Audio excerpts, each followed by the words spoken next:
The newest LEGO modular building, the Natural History Museum, is a wonderful set, and the fact that it's 1.5 base plates wide makes it amongst the largest and most unique modular buildings that LEGO has created. But, like with all other things from LEGO, the community does it even bigger and even better. And in this video, we're going to be taking a look at this 2.5 base plate wide modular museum by Clipsy's Bricks, which I think is absolutely incredible. This is a new series called 2 Minute Tuesdays, where I can share tips and tricks and different kinds of LEGO content in bite-sized chunks. We probably won't strictly keep it to 2 minutes, but I'm going to do my best. It's also an opportunity for me to share some of the great work from the amazing builders in my community. This build comes from Clipsy's Bricks, also known as Mike, who is not only active in my Discord server, but he has his own YouTube channel where he shares all sorts of awesome mocks. He's a very detail-oriented builder, and he makes me very jealous with his skills. If you all end up liking this build, please go to his channel, linked down below in the comments, show him some love, and take a look at some of his other builds. Go ahead and put 2 minutes on the clock, and let's get started. This build is completely modular. All floors come apart, the roof comes off, and it separates into 3 sections.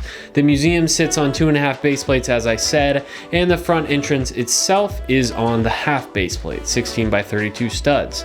The primary foundations for Mike's build are the LEGO Ideas Fossils set and the Museum Break-In set 60008.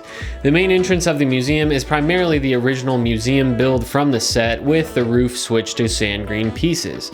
He mirrored the roof of the museum entrance on the roof up above. Mike is a great example of a mock builder who takes LEGO sets and doesn't just add to them, he truly elevates them to another level.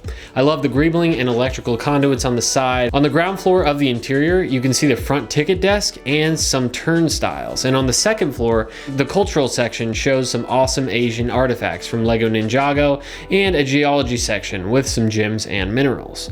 The middle section of the museum is the paleontology and Egyptian section. You can see Mike mirrored the main entrance here and added some custom stickers from brickaddict.net to represent the various exhibits in his museum. We've got some nice Egyptian influence in the statue above the entrance. The main gallery features the Triceratops fossil from the LEGO Ideas set and the Caveman and Cavewoman, which is a set from 2017. Up on the second floor is the Egyptian section, which is probably my favorite, and this view through the Egyptian section is my favorite in the entire build. The open mezzanine design of the second floor, the arched skylight and archways separating each section really makes this feel like a realistic museum design. The skylight helps provide a lot of natural light in the build, which is something often missing from LEGO modulars. The last wing of the museum is the space and technology section. It's built in a more modern design to represent modern science and technology related exhibits, and it contrasts with the historical section with the classical and neoclassical architecture of the first section. The ground floor has space exhibits. For the space exhibits, Mike relied heavily on the LEGO Ideas Women of NASA set from 2017. This section has the only elevator in the building, which is styled after the false elevators from the Daily Bugle set, and while it doesn't function as an actual elevator, I think functioning elevators in LEGO buildings are cool, but a little overrated. There's also a restroom on the ground floor of the space section, which is an actual restroom, and we've got the Series 9 janitor here ready to clean it up, with a great little micro build for his cart of cleaning supplies. Second floor is an open balcony style with a completely custom solar system model, which I loved. Mike says the plant wall in the back was inspired by the Museum of Science in Boston. It's called the Living Wall. The third floor of this section is a science lab for experimentation, featuring a lot of set 75939 with some additional details, and there's some very fun storytelling in this section as well. And on the roof, Mike sure makes it interesting with some HVAC systems, a lightning rod, and some interesting texture along the edge.